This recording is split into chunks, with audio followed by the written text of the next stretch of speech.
Hi, Liam. Hi, Lydia. Well, Gam Gam's been out doing some Christmas shopping today. Now I'm all settled down in my chair, ready to read you another story tonight. Tonight's story is called Substitute Creature. He's a pretty scary looking guy. You open up your book so you can follow along with me because there's lots of pictures. On a windswept day in late October, the students of Miss Jenkins' class arrived to a surprise at school. "Substitute teacher today," announced Peyton. Amanda giggled and scribbled on the chalkboard. Luke performed a circus act. Gavin laughed like a mad scientist. Then, at precisely 8 o'clock, the door to the classroom creaked open. The substitute teacher entered the room.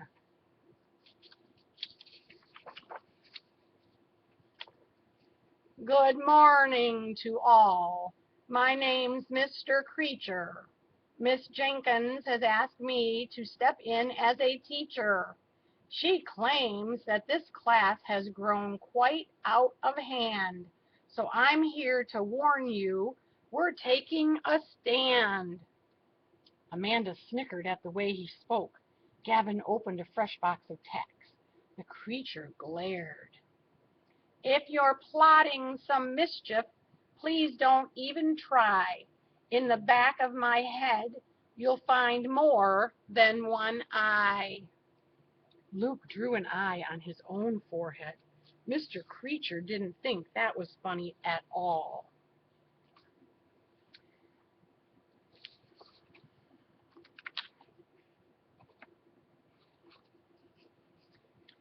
"Attention all scamps, all rascals and fools.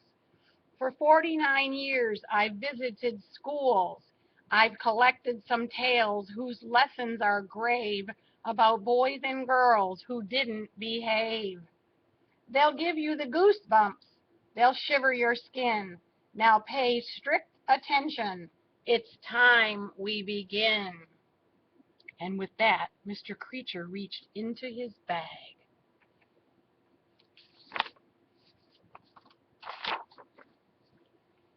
Then he pulled out a tattered file.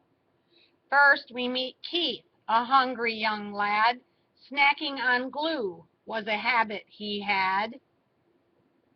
He ate so much glue, no amount was too much, that he started to stick to all he would touch. Soon no one could find the boy underneath all of the objects that stuck on poor Keith." Peyton's huge backpack fell over and a dozen glue sticks rolled out. Mr. Creature looked very unhappy. "Have you heard about Sarah? She crammed all her stuff inside of her desk, but enough was enough. Her desk was so full that it started to shake. It rattled and lurched like a minor earthquake. Kids ran for their lives and the teachers threw fits, and then Sarah's desk blew itself into bits." Ooh. Amanda passed a note to Luke, but Mr. Creature snatched it from her hands. "Kylie, the artist, was always the best at drawing when she should be taking a test. When a dragon she drew looked so real it blew smoke, the children suspected it might be a joke. But the dragon on paper then leapt from the page. It tore through the room in a flame-throwing rage."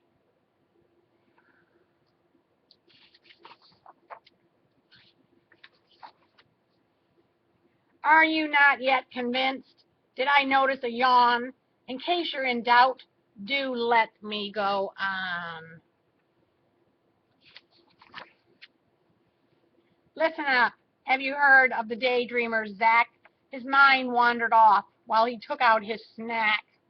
So he failed to see the open cage door, and he simply ignored little tracks on the floor. and no one else noticed in time to shout "freeze" that the sandwich he held was of hamster and cheese. Luke jumped when he felt a nibble inside his shirt pocket. Mr. Creature opened another file. Kate always carried her backpack with pride. It made a great place for her monkey to hide. Now everyone knows the no pets allowed rule. When her monkey escaped, it wreaked havoc at school. Then the children all thought they should bring a pet too. Soon the school was a mess, and it smelled like a zoo.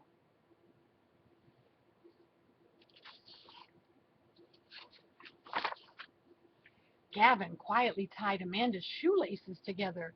Mr. Creature scowled, then continued.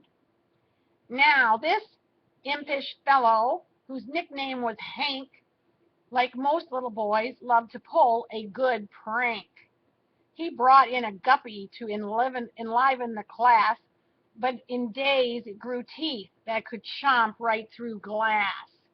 It wouldn't stop growing. Its skin became dark. Now Hank really wished he'd not brought in a shark. Mr. Creature paused and gazed upon the silent room. Then he reached into his case one last time. And last we have Chris, a mischievous sort with a fondness for thieving, I'm sad to report. It seems the poor boy liked to trick for his treats. Dressed like a monster, he scared kids for treats. But then he stole candy from a magical gnome. Now that trick was on Chris. He could never go home. Never? Amanda gulped. Why? Whispered Peyton. When he took off his costume, Chris saw the gnome's curse. He had 7 green legs and something much worse. A note explained how for the rest of his days he'd teach other children about wicked ways.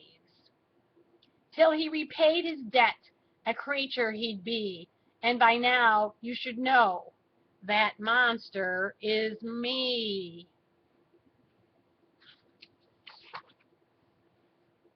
Cool, said Luke. I'm sorry, Mr. Creature, said Amanda. You're the best substitute ever, said Gavin. Mr. Creature spied the clock on the wall. It all happened here, half a century ago, at this very school. I thought you should know. Goodbye and good luck. My time here is done. I leave you a gift. For each there is one.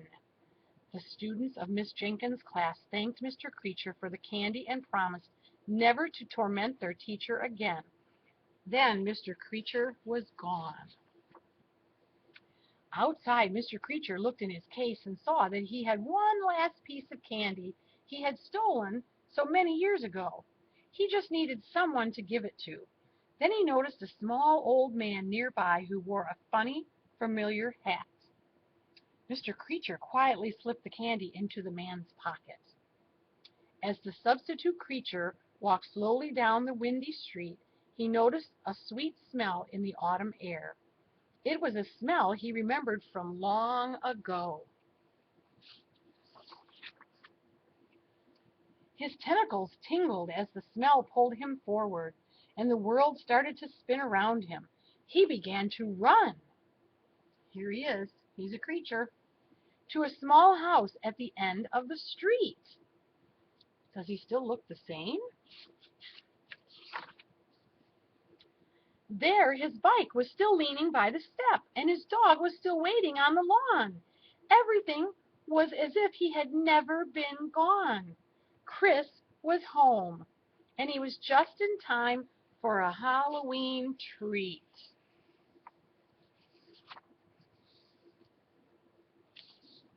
Look at there. He was the substitute creature. That was a silly story, wasn't it? But better watch out for that substitute creature.